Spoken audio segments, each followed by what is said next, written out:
Hello everyone. I hope you all enjoyed the earlier video about the making of updates on Ukraine, and we do indeed have a rather full news day to go over. So, let's start with this. We're talking about the first US presidential debate, and I know reviews have been mixed. Trump lied. I know some folks who wanted to play a drinking game every time Trump lied and decided they would have to have an ambulance on standby for alcohol poisoning if they did that. So decided against it. Anywho, so why is this important? Well, we already know. We already know why this is important, why the outcome of the US election affects both Russia and Ukraine, because both candidates made their intentions perfectly clear. And in Ukraine, they were watching the debate very anxiously. And I want to kind of add to this the Ukrainian perspective. Ukrainians do fall hard for confidence and charisma. In my opinion, Trump doesn't have any of those things, but I realize that he might appear like he does to some people for some time.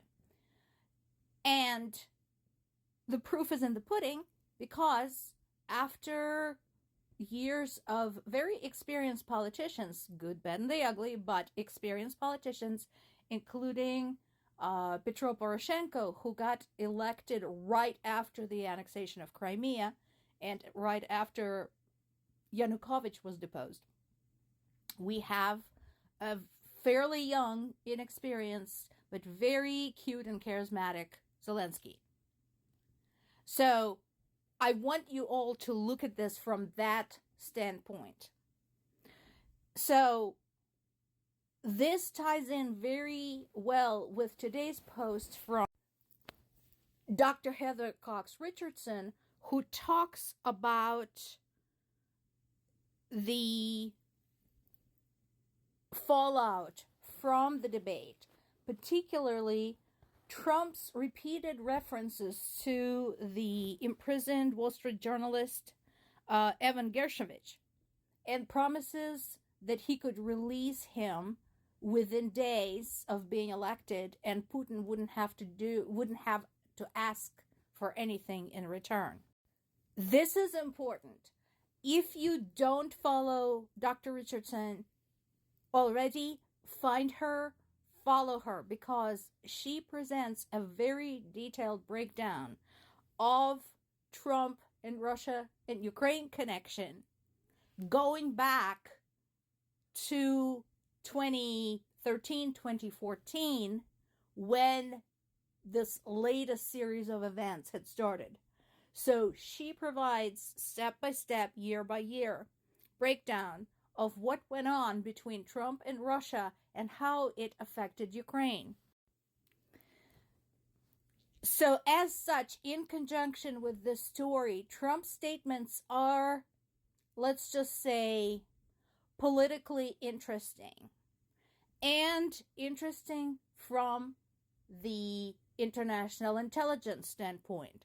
So aside from all of the lies he told and all of the usual regurgitated word soup that he had presented, I am hoping that our intelligence services, such as CIA, are taking notes specifically in reference to his relationship with Russia and the statements about the release of Gershkovich. So I'm sure the story will come back several times, so let's keep an eye on this. It is definitely developing.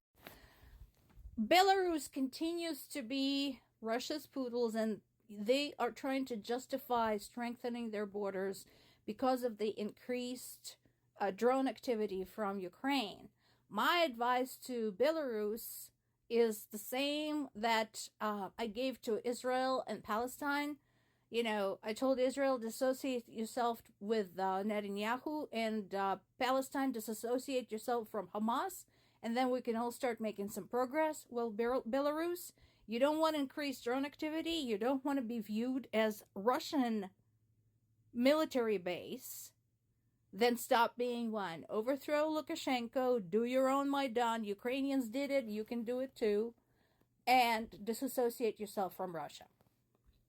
Just saying. That there is this piece from Guardian. It is basically a short summary of the status of overall front lines. So if you take all of the separate stories of progress and retreat along the front line, I would say it's a standstill. You know, Russian troops made progress here, but were pushed back there. It's kind of a give and take right now. But what is important about this, there's a lot of questions about, you know, what's going on. The aid to Ukraine has been approved. What's happening? Why aren't they doing better? We talked about this before, logistics. We have a problem with logistics.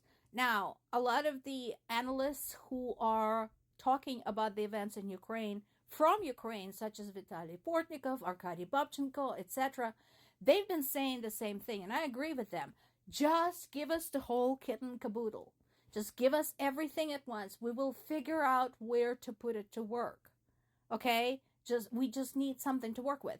But unfortunately, most of Ukraine's allies have adopted this kind of a drip, drip, drip strategy with respect to releasing Ukraine's aid.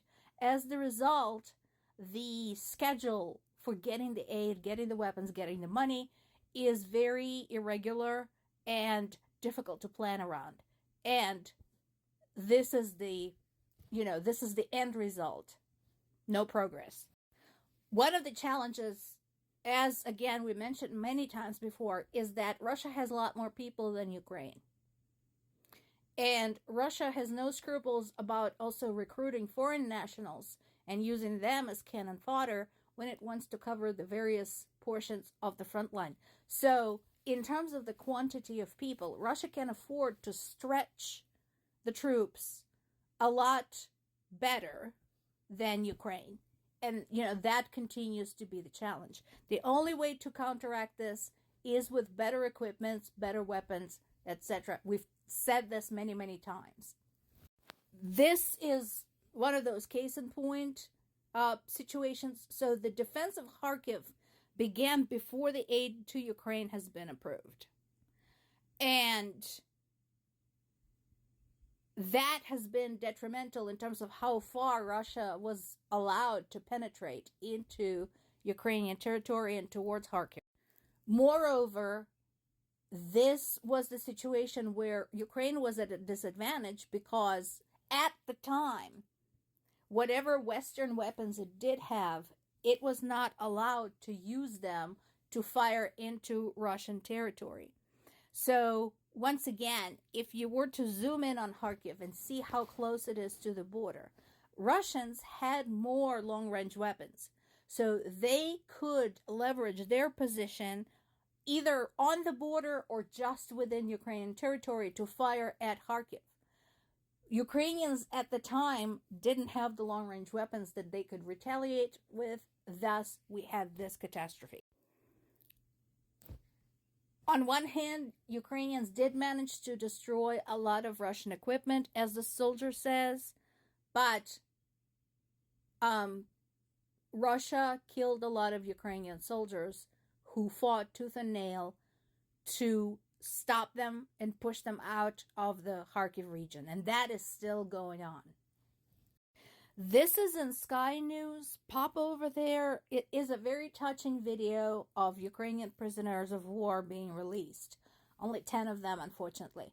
So it's a nice video, but one of them said something that is absolutely true. It's like there's a lot of our men, women, and children there, and they need the world to do better. I agree. I want to conclude with this piece in Associated Press. We talked a lot about the challenges Ukraine is facing while introducing reforms, etc., trying to fight corruption, all the while with the war still going on.